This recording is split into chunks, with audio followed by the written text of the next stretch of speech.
Fastlane Founders and Legacy with Jason Barnard. Each week, Jason sits down with successful entrepreneurs, CEOs, and executives and get them to share how they mastered the delicate balance between rapid growth and enduring success in the business world. How can we quickly build a profitable business that stands the test of time and becomes our legacy? A legacy we're proud of.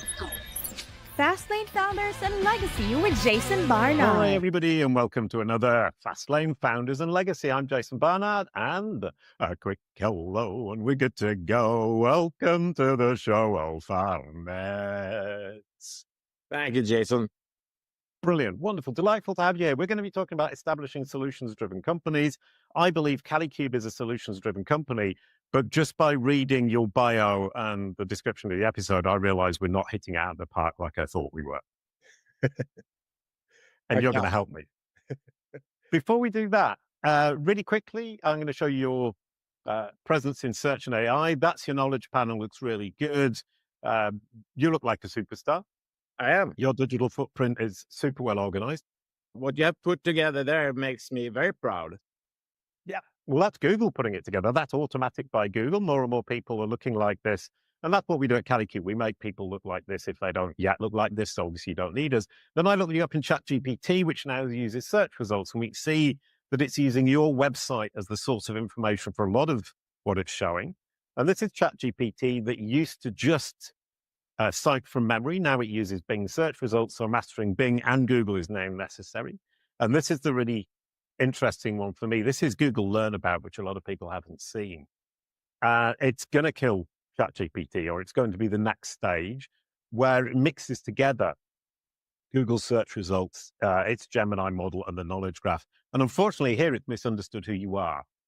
There's a professor who dominates here, so I couldn't get it to tell me about you without being specifically asking about you and your company of how.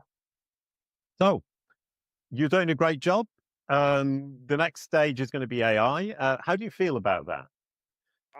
I feel excited, actually, and a little bit scared as well. But based on what my software, our company is doing, AI is really, it's great for us. It helps us to do more business, and it helps us a lot when it comes to the product development. So we're using AI a lot. Well, tell me a little bit about your company then. To tell you about our company, I have to tell you about the business problem a little bit. And maybe I should start with my background. So I'm a Swedish entrepreneur. I start software companies in Sweden solving a business problem that hasn't been solved before. So 10 years ago, I saw that it was a lot of strategies or plans done, either by the company or McKinsey or other consultants. But the execution was really bad. So I wanted to develop a software solving this business problem when it comes to execution. So it was a software for the CEO. It could be also for the COO or CFO. So when you have a plan and you have decided that we need to do a small shift, then you as a CEO needs to get the whole organization aligned and focused on whatever you need to do. There's a huge failure rate, I think you said. Sorry?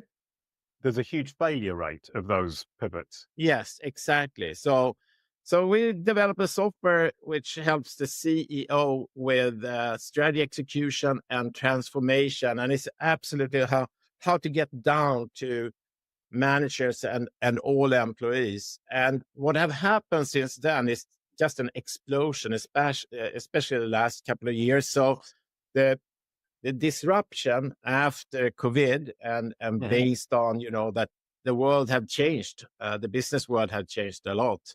So the disruption, the impacts from the market or from competitors or, a lot of bad things happening in the world right now.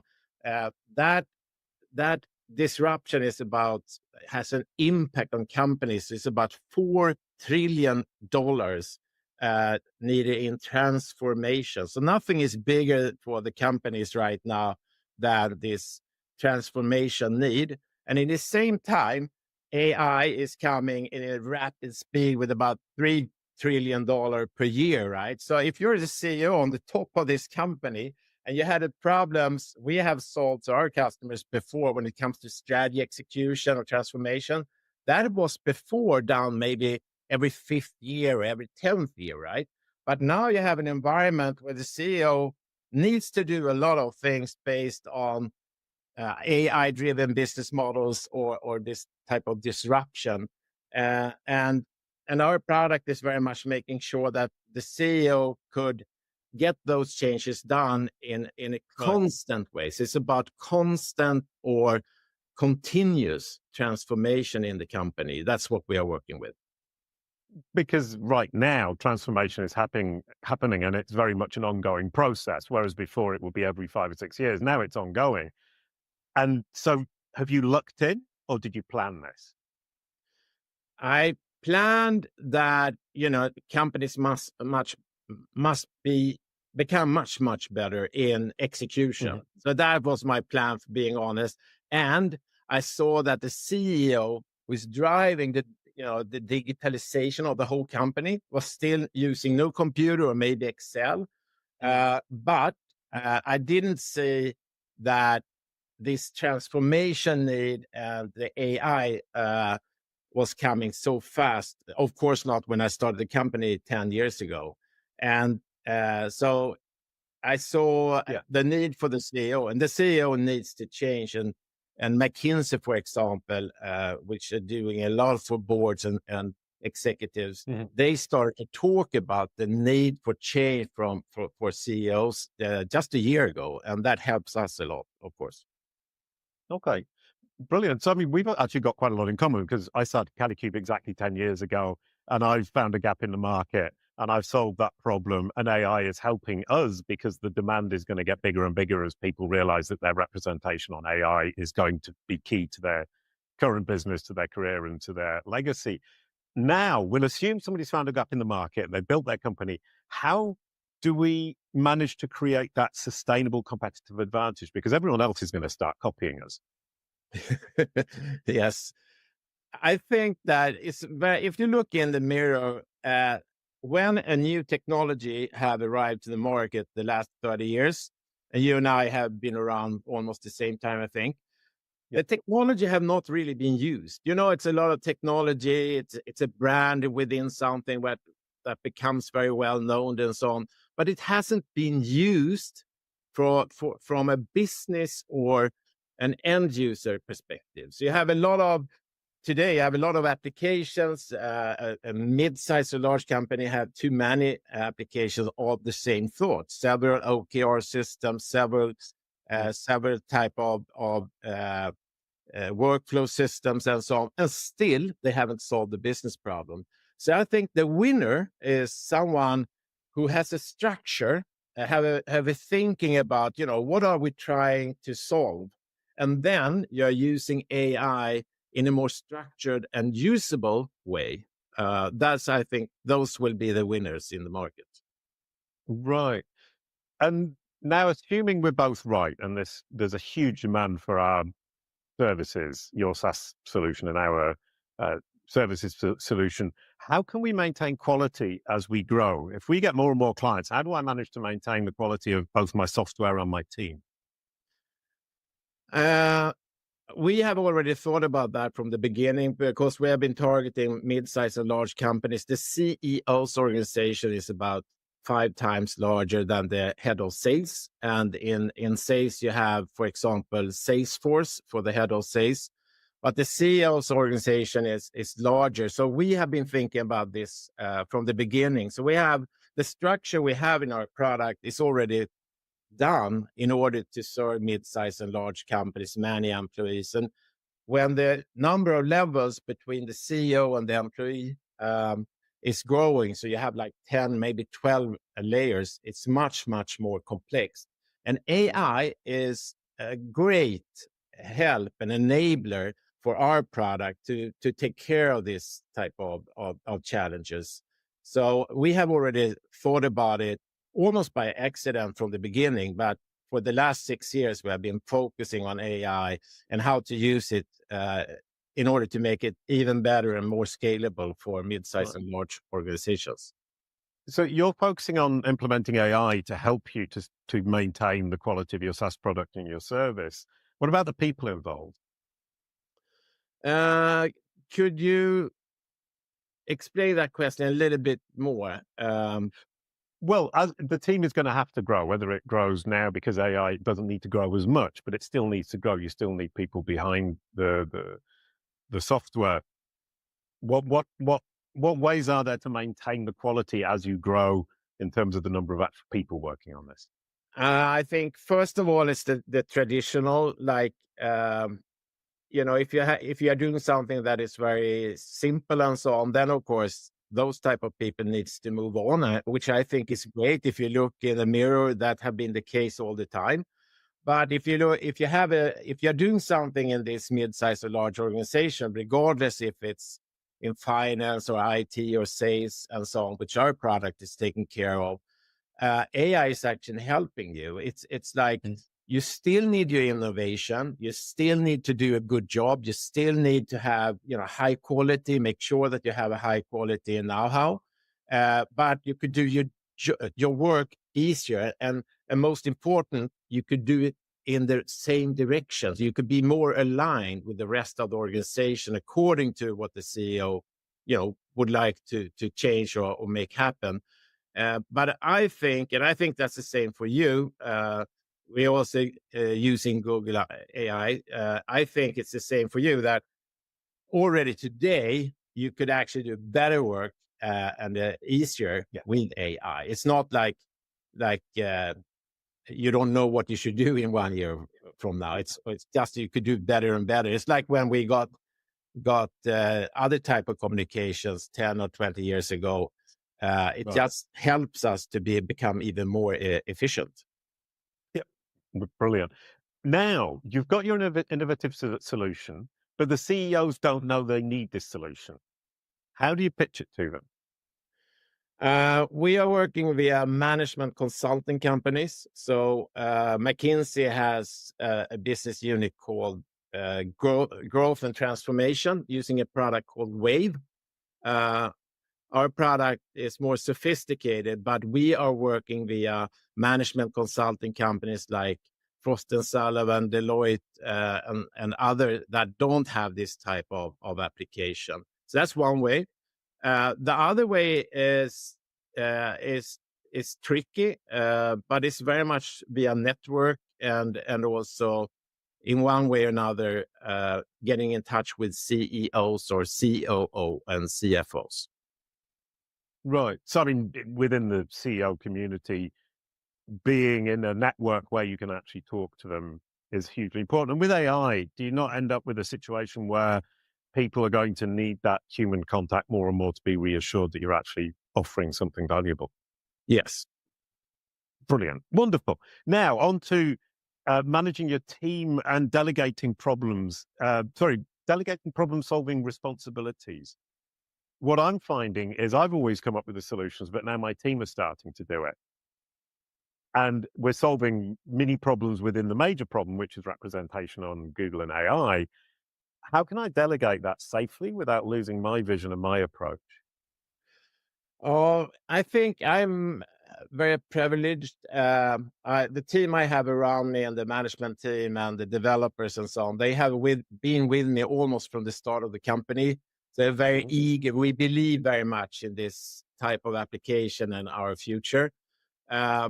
So it's many years since I'm not driving, exactly what should be included in the application and so on. We have a great team, and it's the same people as well. So even if we become more and more people within development, we have like a base from at least going back 8 years now.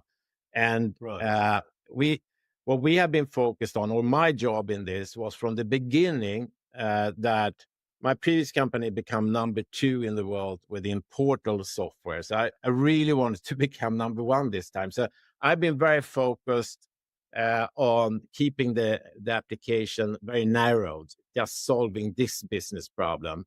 But after that, it's other people that really helps me to do a great product. Right, and that's a key point, is keeping yourself narrow, and it's very tempting to think, well, I can solve all of these other problems, and actually saying, I'm going to stick to this one problem. You're nodding because you've gone through this. Yes, I have already done the mistake in my previous company, so I know about it. And if you look into our markets, a lot of people that have tried to solve this with Excel or Monday.com or OKRs type of Mm, software, workflow, strategy execution type of applications.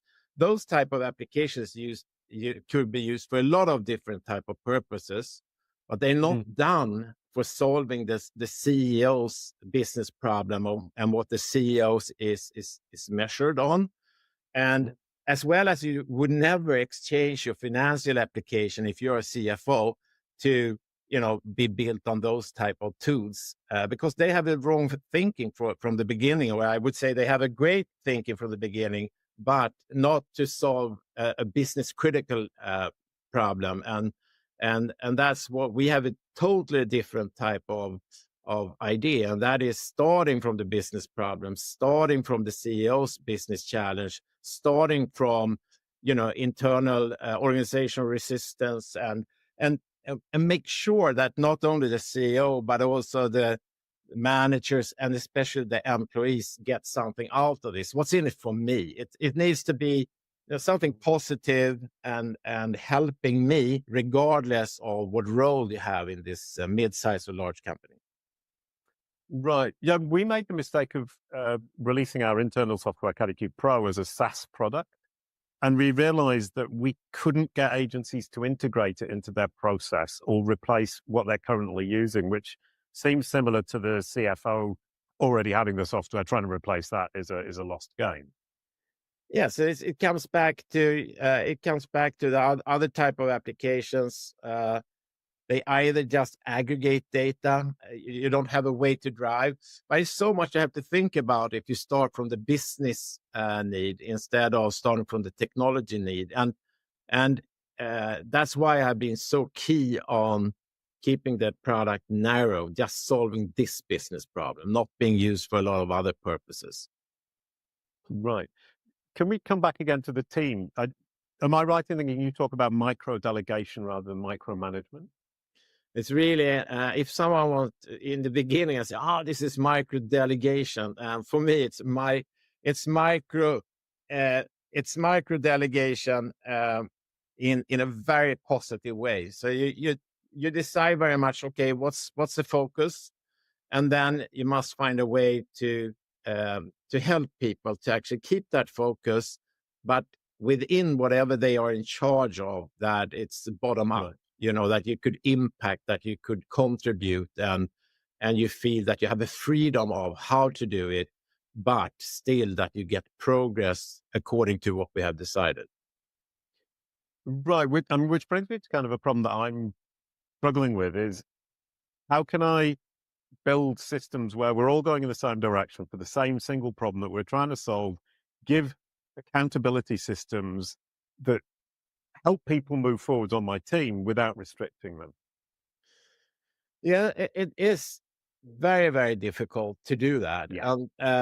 And I need another hour with you in order to explain how it's done, but You have it's a 2 minutes. it's a must demand. It's a must demand. But I think that once again, I think that if you could drive top down, what do we really need to do? What's the Mm. focus? What are our prioritizations? But then also drive it bottom up, that I don't tell people what they should do, but they know where we are aiming in a very narrow way. That works. Right. So having a really narrow, fixed idea of where you're going, who you're serving, which specific problem you solve, and communicating that from top to bottom ends up with bottom up and top down, everyone going in the same direction, figuring out the solution to this specific problem. That's a great way to end this, because it's perfect advice for me and my team. Thank you so much, Ulf. That was absolutely delightful. And thank you. I've heard a couple of your other guests you have had. It's very interesting. Thank you. Yeah, I love this podcast, and I'm learning a lot from all of the guests we've had. It's been absolutely delightful. You were wonderful. Thank you so much. A great goodbye to end the show. Thank you. Your corporate and personal brands are what Google and AI say they are. We can give you back control. Kalicube,